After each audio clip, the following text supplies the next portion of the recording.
नमस्कार, स्वागत आहे तुमचे माझ्या रेसिपी चॅनलमध्ये. तर आज पण आपण एक मस्त अशी उसळ करणार आहोत. आता पावसाळा अगदी जवळ आलेला आहे आणि पावसाळ्यामध्ये भाज्या फारशा मिळत नाही आणि मिळाल्यास तर त्या काहीशा महागच असतात. रोज रोज भाज्या काय करायच्या आणि डब्यासाठी सुद्धा कोणती भाजी द्यायची याचा प्रश्नच असतो. म्हणूनच मी आज तुम्हाला करून दाखवणार आहे अशी ही कडवेवालाच्या डाळीची उसळ. ही उसळ चवीला तर छान होतेच, आणखीन कमीत कमी साहित्यामध्ये झटपट अशी बनवून तयार होते. रेसिपी करताना बारीक सारीक टिप्स सांगितल्या आहेत, त्यामुळे रेसिपी संपूर्ण पहा. आणि जर का तुम्ही चॅनलवर रेसिपी प्रथमच पाहत असाल तर चॅनलला सबस्क्राईबसुद्धा नक्की करा. आणि हे पहा, इथे जी मी डाळ घेतली आहे ना, तीच कडवेवालाची डाळ आहे. ही तुम्हाला कुठल्याही दुकानात किंवा सुपर मार्केटमध्ये इझिली मिळून जाईल. याची उसळ ना झटपट तर होतेच आणि तितकी चवीलासुद्धा सुंदर होते.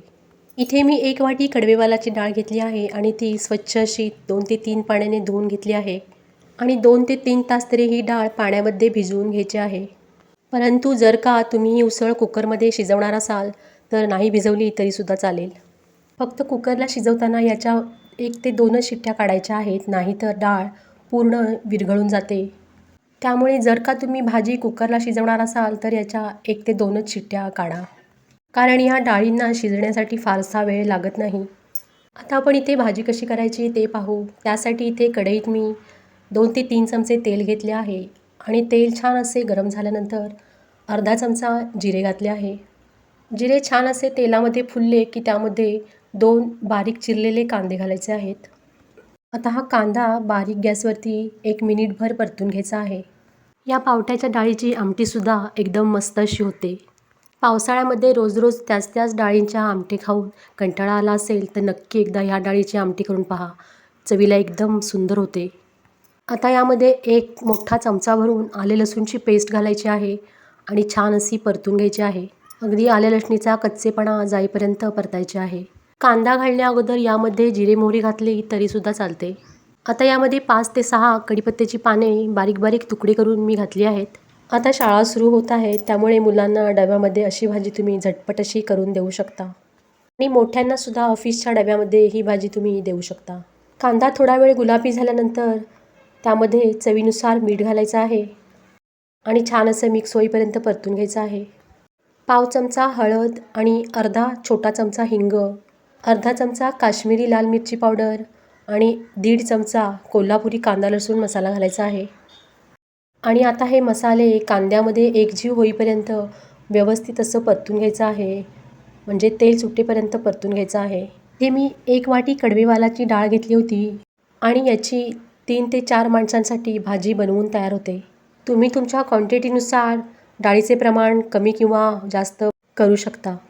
तुमच्याकडे जर का कोल्हापुरी कांदा लसूण मसाला नसेल तर यामध्ये तुम्ही तुमच्या साठवणीतला मसाला घातला तरीसुद्धा चालेल. आता इथे कांद्यामध्ये मसाले छान परतल्यानंतर यामध्ये भिजवलेले कडवेवाल घालायचे आहेत आणि इथे मी 1 बटाटा घेऊन त्याच्या मध्यम आकाराच्या अशा फोडी करून घेतल्या आहेत आणि त्या स्वच्छ धुवून यामध्ये घातल्या आहेत. बटाटा घालणं पूर्णपणे ऑप्शनल आहे. तुम्ही नुसत्या डाळीचीसुद्धा इथे उसळ करू शकता. आणि माझी रेसिपी करण्याची पद्धत तुम्हाला आवडली असेल तर रेसिपीला प्लीज लाईक करा आणि चॅनललासुद्धा सबस्क्राईब करा. या भाजीमध्ये तिखटाचे प्रमाणसुद्धा तुम्ही तुमच्या आवडीनुसार कमी किंवा जास्त करू शकता. आता हे वाल आणि बटाटा मसाल्यामध्ये व्यवस्थित असे परतून घ्यायचं आहे आणि नंतर यामध्ये 1 सुपारी एवढा गुळाचा खडा आणि 2 कोकम घालायचे आहेत. कडवेवाल थोडे उग्र असल्यामुळे त्यामध्ये गूळ आणि कोकम तुम्ही नक्की वापरा. कोकमच्या ठिकाणी तुम्ही चिंचेचासुद्धा वापर करू शकता. आता हे सर्व परतून झाल्यानंतर त्यामध्ये भाजी बुडेल इतपत पाणी घालायचे आहे. हे पाणी गरम करून घालायचं आहे, त्यामुळे भाजीला चव छान येईल आणि भाजी शिजेलसुद्धा लवकर. पाणी घालताना तुम्हाला किती ग्रेव्ही हवी आहे त्या प्रमाणात तुम्ही पाणी घालू शकता. आता यावरती झाकण ठेवायचे आहे आणि झाकणावर पुन्हा पाणी ठेवायचं आहे, म्हणजे वाफेच्या पाण्यावर भाजी छान अशी शिजली जाईल. झाकण ठेवून भाजी 5 ते 7 मिनटं बारीक गॅसवरती शिजवून घ्यायची आहे आणि 5 ते 7 मिनटांनी भाजी शिजली की नाही ते पाहायचे आहे. हे पहा, बोटाने दाणा दाबल्यानंतर छान असा शिजला गेला आहे. याच वालाच्या अख्ख्या दाण्यांना मोड आणूनसुद्धा उसळ केली जाते. त्याला डाळिंबाची उसळ असे सुद्धा म्हणतात. पण अशी वालाच्या डाळीची उसळ झटपट आणि चविष्ट अशी तयार होते. हे पहा, उसळ इथे छान आता शिजली गेली आहे. त्यावर आता कोथिंबीर घालायची आहे. कोथिंबीरीनेसुद्धा छान असा स्वाद येतो. आता ही उसळ मी सर्व करत आहे. किती छान दिसत आहे तुम्ही पाहू शकता.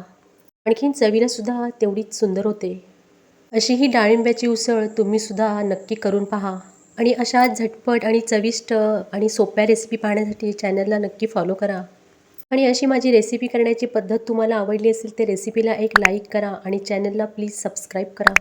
आणखीन बाजूला दिलेल्या बेलवर क्लिक करा म्हणजे येणाऱ्या व्हिडिओची नोटिफिकेशन तुम्हाला सगळ्यात अगोदर येईल. रेसिपी पाहिल्याबद्दल सगळ्यांचे खूप खूप धन्यवाद. आता भेटू पुढील रेसिपीमध्ये. तोपर्यंत नमस्कार.